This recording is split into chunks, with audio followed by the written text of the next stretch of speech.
Cornerback is perceived as the Bills' biggest need, but should it be? We're exploring that and a whole lot more today on Locked On Bills.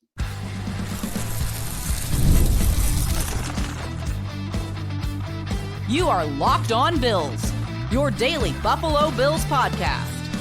Part of the Locked On Podcast Network, your team every day. What's up, Bills Mafia? It's Joe Marino, author of the Herd Mentality Substack, co-host of the Locked On NFL Scouting Podcast, co-host of the NFL First Read Podcast, and I'm your host of Locked On Bills. Want to thank you for making Locked On Bills your first listen every day, and a big welcome and shout out to our everydayers. You know who you are. Those of you who never miss a single episode, I appreciate y'all being here very, very much. I'd also like to invite you to subscribe or follow for free on YouTube or wherever you listen to podcasts. We're part of the Locked On Podcast Network, your team every day. Today's episode is brought to you by Game Time. Download the Game Time app, create an account, and use code LOCKEDONNFL for $20 off your first purchase.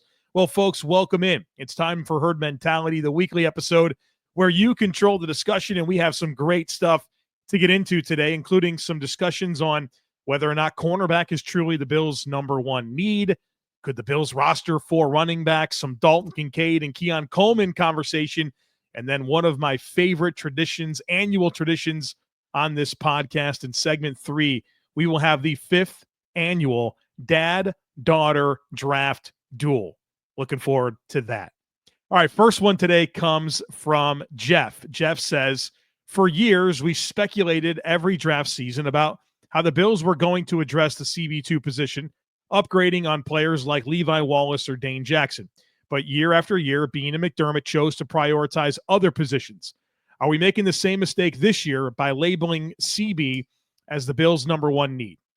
All right, so some thoughts on this. First of all, I'll say that Dane Jackson has never been a preferred starter for the Bills. He's played a ton of games and started a ton of games due to injury, but the Bills have never went into a season with Dane Jackson as their primary starter, their preferred option at cornerback. Now, Levi Wallace was a preferred starter for a stretch of time, and I think he was a reasonable player, but he always felt very upgradable, and that's where the urgency came from when it came to fans, media. When you're thinking of what the Bills' top need is, you would think, well, that's an upgradable player. You like to get a higher ceiling and replace Levi Wallace. I think the difference right now is that Dane Jackson is your penciled-in CB2. And because of that, I think it's a different conversation. This isn't, well, it'd be nice to upgrade from Levi Wallace. This is, oh my goodness, Dane Jackson is scheduled to start right now opposite of Christian Benford. And as a depth player, that's fine. You feel decent about him coming in, spot starting, providing depth, establishing some level of a floor, but you definitely want a higher ceiling in the answer opposite of Christian Benford. Now, I am not fully convinced that the Bills think cornerback is their number one need to the extent that they believe they have to use their top pick on a corner. I think they view defensive tackle and defensive end similarly as top needs, and I would not be surprised if any of those 3 positions were the Bills' top pick in this draft.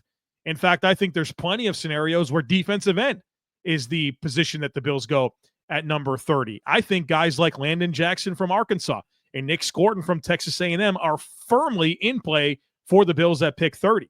And because of that, you could have a situation where that's the player the Bills pick because there might not be a defensive tackle that they love in that spot, and they could like some of the cornerback options that are likely to be there at 56 or 62. So I am of the thinking that cornerback is a high need for the Bills. They think it's a high need, but I don't think that's correlative to the top pick. In fact, I am very much believing that top pick could be a defensive end, a defensive tackle, or a cornerback. Bills WZA says this: if the Bills were to draft a running back, would they even be able to roster that player if Cook, Davis, Johnson, and Gilliam are still on the team? I think this is an excellent point. I don't think the Bills will roster 4 running backs and a fullback. I do not. I think you have to consider that in order to roster 4 running backs plus a fullback, you'd have to go thin somewhere else. Or the Bills going to go thin at O-line or D tackle or D end to roster a fourth running back. I don't see that happening. That's not something that has aligned with any of the decision making that Sean McDermott and Brandon Beane have had in their 8 years previously on the job. So if you were to draft a running back, you're pretty much counting on a preseason injury so that way you can sneak a guy onto the 53 and then figure it out whenever that player is eligible to return. And I do think if the Bills pick a running back reasonably high in the draft, top 4 rounds, I'm expecting a corresponding move that involves trading James Cook. So, if there's a late day 3 pick used on a running back, I don't think that signals a trade for James Cook, but a top 3-4 round pick on a back, your path to rosterability is not very strong unless you're literally just going to sit there and count on some injury to open up that roster spot. But I don't think that's going to happen. So this is definitely an important layer to this overall conversation of, are the Bills really going to pick a running back high in the draft? Well, it's certainly complicated because I don't think they're going to roster 4 running backs and a fullback. Next one comes from Scruggs, who says, I know you went through the best worst case scenarios on the podcast, but I keep thinking about a draft scenario where the Bills use their capital to consolidate into 6 top 100 players, maybe a little bit of a move back, a little bit of a trade up. Is there a scenario in which you like the way that would play out? So, yeah, I think in order to achieve 6 top 100 picks, the Bills are going to have to trade back a couple of times and then trade up. So you're looking at picks 30, 56, and 62. Those are the top 100 picks the Bills currently own. They also have 109 and 132. So if you're going to add some additional top 100 picks, 3 more, you're trading back from 30 to acquire a pick. You're trading back from 56 to acquire a pick. And you're trading up from 109 to get to that top 100 level. So that's your path to doing it. It's not crazy to think that it could happen. But for as exciting as it could be to, have 6 top 100 picks, none of them likely higher than 40 something, I think is probably safe to bet. You're not picking higher than 40, but you'll have 6 picks between 40 and 100. And that's pretty exciting. You also have to be very mindful of who you're trading away from, right? That's the other piece of this. I wouldn't want the Bills to trade back from pick 30 if they had a chance to stick and pick, say, a Derek Harmon. I would not want them to trade back from 56 if Landon Jackson's on the board. Things like that. So it's an interesting idea, but there's certain players you're not going to trade away from just to be able to check this box of 6 top 100 selections. I would be satisfied if that number was 4. Pick 30, 56, 62, and then trade up from 109. That feels right to me. Or if you don't love the candidates at pick 30, trade out of the first round. I know that's not going to sit well with some people, but there's plenty of scenarios where that's the right move to me. So trade out of 30, pick up a 3, and then still trade up from 109. You could still have more top 100 picks than you currently have, but it's really important to factor in who you're trading away from because there's some players that you just wouldn't want to do that with, and that's an important layer to this conversation. All right, coming up next, very excited to get into some Dalton Kincaid and Keon Coleman conversation and a whole lot more. So, folks, please be sure to stick with me. There's nothing like the atmosphere of an NBA playoff game. Every bucket, every defensive stop, every moment feels huge. It's electric in the arena, and with Game Time, you can be part of it without the stress of last-minute ticket hunting. Game Time makes it fast and easy to get playoff tickets, even when the demand is sky high. Prices on the app actually go down as tip-off gets closer, and their last-minute deals can save you up to 60%. Here's why I use Game Time. Last-minute deals. You could save up to 60% off buying last-minute for sports, concerts, comedy, and theater events near you. There's also all-in pricing, which means there's no surprise fees at checkout. What you see is what you pay. So take the guesswork out of buying tickets with Game Time. Download the Game Time app, create an account, and use code LOCKEDONNFL for $20 off your first purchase. Terms apply. Again, create an account and redeem code LOCKEDON NFL for $20 off. Download Game Time today. Last minute tickets, lowest price guaranteed. All right, the next one here comes from Julius, and it's a bit of a conversation about Dalton Kincaid and Keon Coleman, where there's kind of three questions baked into it. So I want to answer them as they're asked. So Julius says, I know statistically speaking, we had a great offensive year in 2024. Still, it is easy to see that two of our most recent and biggest investments on offense faltered from an overall standpoint, Dalton Kincaid and Keon Coleman. I think the injuries for each player had a huge negative impact on the production they could have had, especially down the stretch. Here's a few questions I thought of. Number one, of these two players, which do you think is under the most pressure for 2025? I think it's definitely Dalton Kincaid. It's year 3 for him. The Bills are more invested in Dalton Kincaid. It was a higher selection, and the Bills traded up. So they have a first-round pick and a fourth-round pick invested in Dalton Kincaid, where Keon Coleman is pick 33, a second-round pick. So I think the fact that it's year 3 and there's more invested in the player creates more urgency and more pressure on Dalton Kincaid. I'll also say that I feel the most confident in his skill set as well. So I think that one's comfortably Kincaid. The second part from Julius is, which of these players do you believe can unlock the most for other skill position players on offense and the offense as a whole? I also think it's Kincaid here. Kincaid is a middle of the field presence, changes coverage schemes more than Coleman. And Kincaid already draws double teams. I don't think teams are very concerned about Coleman, and they're happy to just play one-on-one with him. They're not shading a safety. They're not overly concerned about the skill set of Keon Coleman. NFL defenses have already keyed in on Dalton Kincaid and at times have prioritized him as the player they want to take away on the offense. And so if it comes fully together with Kincaid being this mismatched tight end that he's capable of being, I think that means more for the offense and the other skill players in terms of what that opens up. Now, all of a sudden, you're focusing more on the middle of the field, and that's going to create a lot of great opportunities, not only for Khalil Shakir in the slot, but you got Palmer outside, you got Coleman outside. They're going to have more one-on-one opportunities to do the things they do. Palmer as a route runner, Coleman as a guy that should be able to win leverage battles and be that possession-style receiver. So I think that's Kincaid.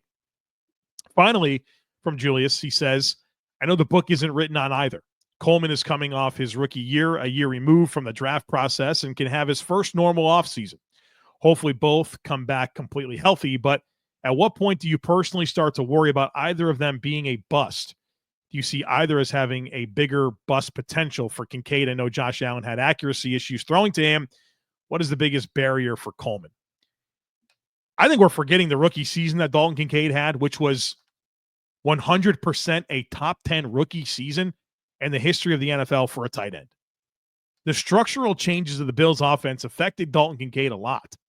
And his route running metrics off the charts. The yards after catch metrics off the charts. But just a very low percentage of passes down the field were catchable for him, which took away from the production. Not to mention the injuries. So I think it's inappropriate to even invoke the word bust as it relates to Dalton Kincaid when he's established what he did in year 1 and still had a lot of success in year 2, even if the fantasy numbers and the stats don't make us super excited. So I'm really in on Dalton Kincaid. I'm very excited. I think people are going to be eating their words on Dalton Kincaid.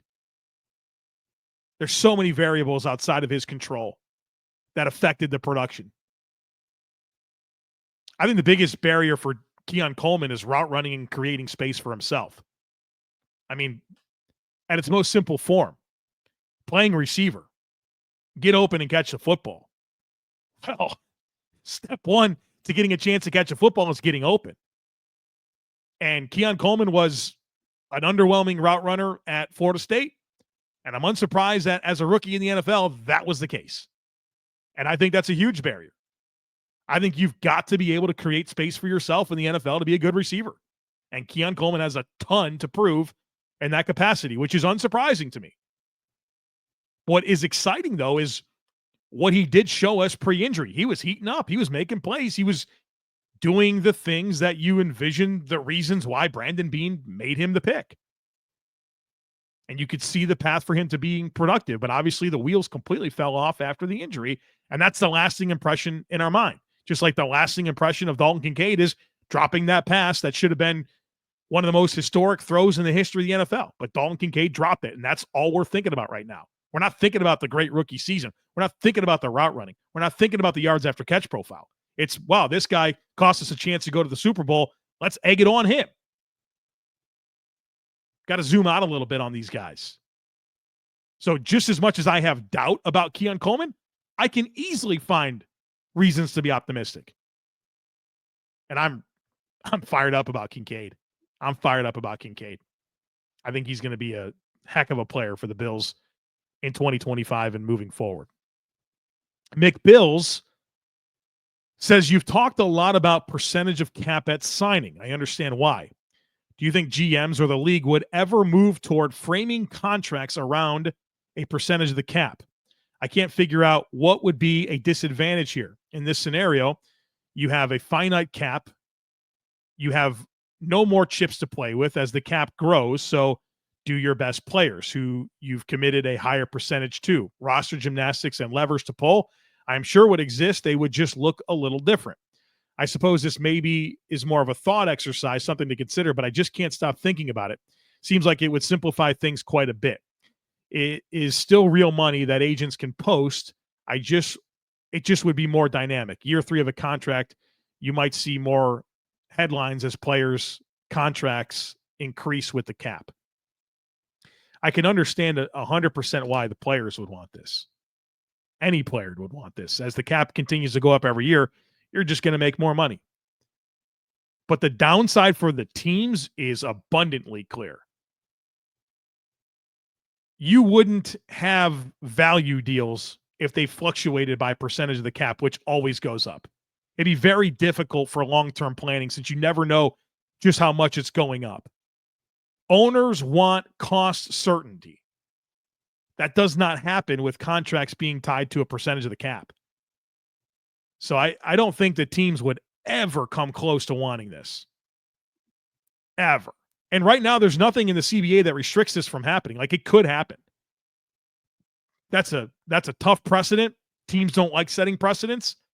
And I don't think there's a single owner in the league that would come close to wanting this to happen. And so I can understand the logic and the reason for the discussion. But I don't see any NFL owner signing up for this at all. Now, one other comment here. I do think I use percentage of cap as something that's very useful to compare contracts appropriately. The cap's gone up over $50 million over the last 2 years. So APY, average per year, on a deal signed today is not the same as a deal signed 3 years ago. So APY is always easy to discuss, and it's an important part of the conversation. But if you want to compare contracts, you've got to use percentage of cap at signing as the only fair way to actually compare them. Gadil says, if you had the choice to be a position coach for any team, what position would you love to coach, and why would you choose to coach that position? For me, this would be defensive line. It's definitely the position I feel like I know the best. I enjoy it the most. Like, whenever I get into draft prospects, I always want to watch all the defensive linemen before any other position. When I watch the Bills play, my eyes are on the D-line. When I watch the tape, my eyes are on the D-line. So it's the position I know the best. It's the position I enjoy the most. I love the technique involved, the hand usage, how you can maximize your frame to beat blocks. I love the mix of skill sets. Defensive line, you got anyone from Leonard Floyd, who's 250 pounds and 6'4", to a 330-pound nose tackle, and they all work together. I love the mix of skill sets, and I love how defensive line impacts football games. And so those are the reasons. I also like the mindset of people that play defensive line. You got to have a little crazy in you, right?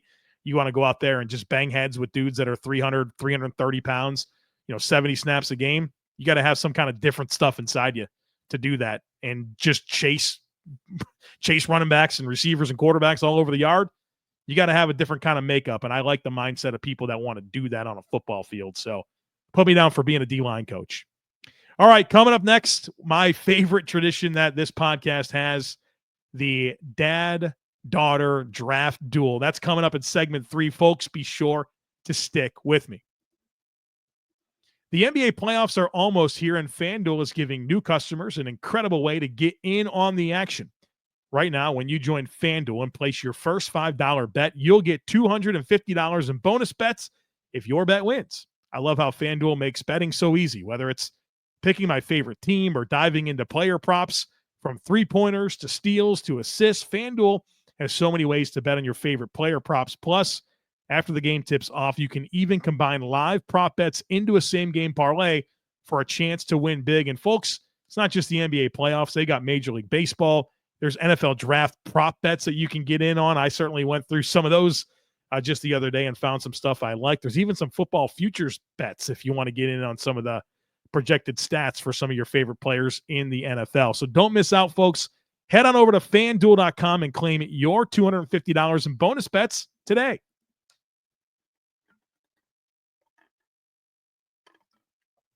All right, folks, it's time. It's time. Drew has made this one heck of a tradition here on Locked On Bills. And so here it is. And this is the message from Drew. Drew says it's time for our 5th annual dad-daughter draft duel. As usual, below are mock drafts from me and from my daughter, Lexi, who is now in the 7th grade. The standard rules apply. Draft trades are encouraged but cannot involve future picks. And the winner is the person whose draft you think would be better for the Bills. Currently, Lexi and I are tied at 2-2. So this draft is important for family bragging rights. Anonymous drafts are below.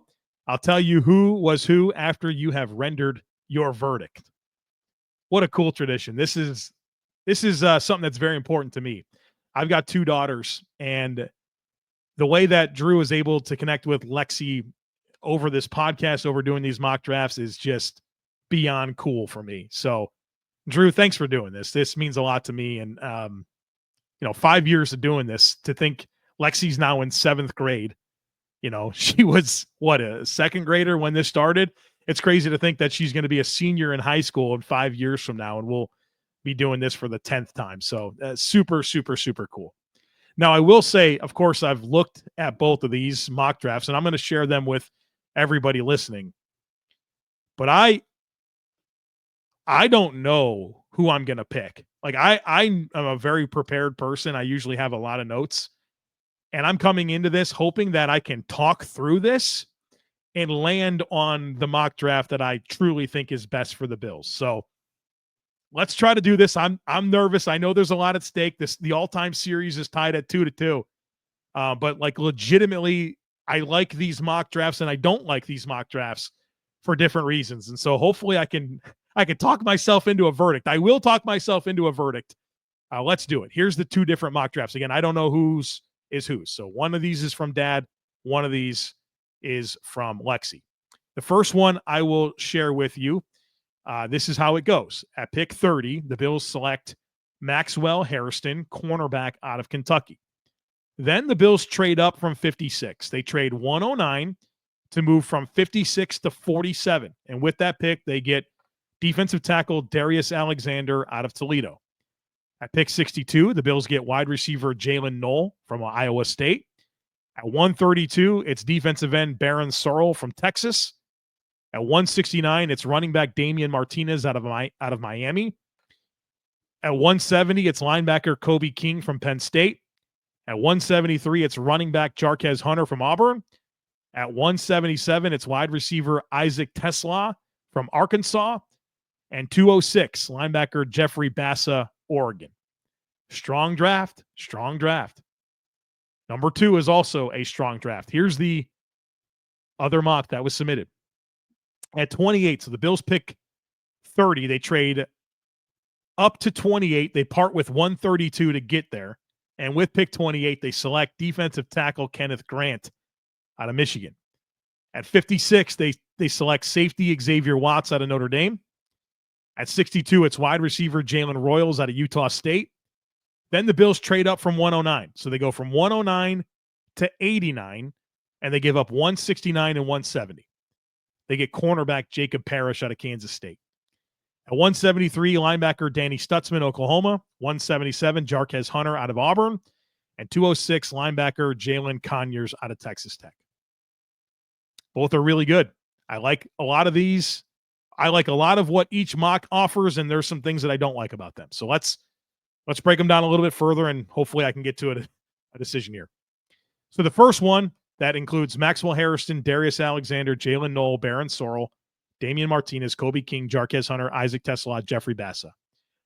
What I really like about this is the prioritization of the two biggest needs that I see on this team. Maxwell Harrison takes care of the cornerback thing. Darius Alexander takes care of the defensive tackle thing. Those are both players that I really like. And Jalen Knoll is one of my favorite prospects in the class. So I think those first three picks are terrific.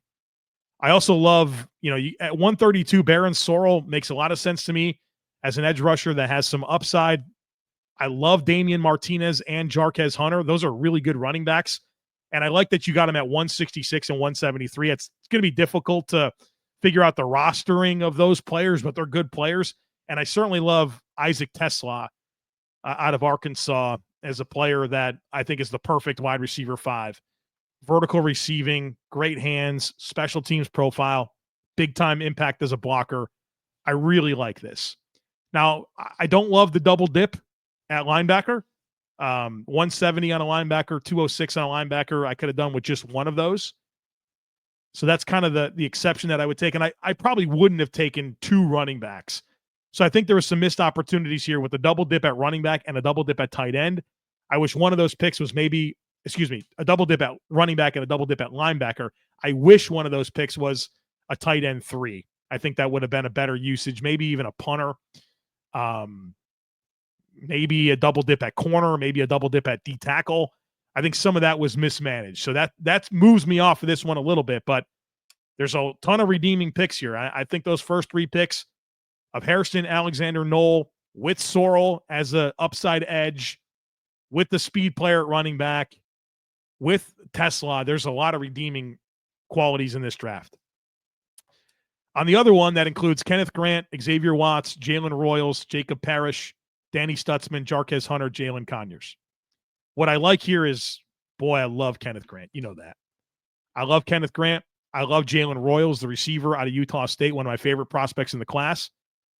And then I love Jacob Parrish. Jacob Parrish is one of my favorite prospects in this class. To get him at 89, I think is tremendous value. I love that you were willing to trade up to get him, because at 89, you got to stop the slide there. He's probably going to go much earlier than that. And I think Jacob Parrish would really give us a great clue as to the Bills and their intent with this defense to be more man-oriented, more press-oriented. Parrish is a guy that I compare to DJ Reed, who also went to Kansas State, and I think he's got good length. He's not very tall, but he's got plenty of mass and length. And he's a cornerback with a wrestling background. So you can see Sean McDermott loving him. He's young. It's a pick I love. So you're talking about Parrish and Kenneth Grant and Royals. Those 3 players I really, really like. So things I don't like about this mock draft, I'm not concerned about safety. So Xavier Watts at 56 is not something I love. I don't like a double dip at linebacker either. And Stutzman and Conyers. I mean, I do like the Jarquez Hunter pick, but I would have liked to seen, not a double dip at linebacker. I understand that you made 2 trades up to get some good players here, but you're coming away with this draft having, less picks, and you use 2 of them on linebackers. That's not my favorite thing. In addition to Xavier Watts, being pick 56, but I will say that Grant, Royals, Parrish, Hunter, oh, goodness, I love that so much. I love that so much. So I guess I got to render a verdict here. And I'm telling you, this is very difficult. This is very close. Very close. But someone's going to have to go ahead 3-2 in the all-time series. I'm twisted up. Because I could absolutely talk myself into either one of these situations. I think there might be more quality with less picks in scenario 2. But I really like number 1. I'm going to go with number 1. Maxwell Harrison, Darius Alexander, Jalen Knoll, You get Damian Martinez. You get Isaac Tesla, Jarquez Hunter, Baron Sorrell. I think that's the one I'm going with. Very close. Very close. I could wake up tomorrow morning and wish I picked number 2. I could certainly find myself there, but I guess officially it is number 1. So there you have it. 5th annual dad-daughter draft duel in the books. Drew, thanks so much for participating in this and starting this tradition and not forgetting about it. It's important to me. I know it's important to you, and the listeners love it too. I get so much great feedback that people are looking forward to this. I actually shared in the Discord channel. I said, hey, it's here, the dad-daughter draft, and I actually shared the screenshots that you sent in the Discord, and people were debating it, and I had a lot of fun, and a lot of people were very excited that we're, once again doing this for a 5th consecutive year. So thank you so much for making this part of our draft routine here on Locked On Bills. All right, folks, that's going to do it for us here today on the podcast. As always, I kindly ask that you share, subscribe, rate, and review. Have a great rest of your day. Go Bills. And I look forward to catching up with you again real soon.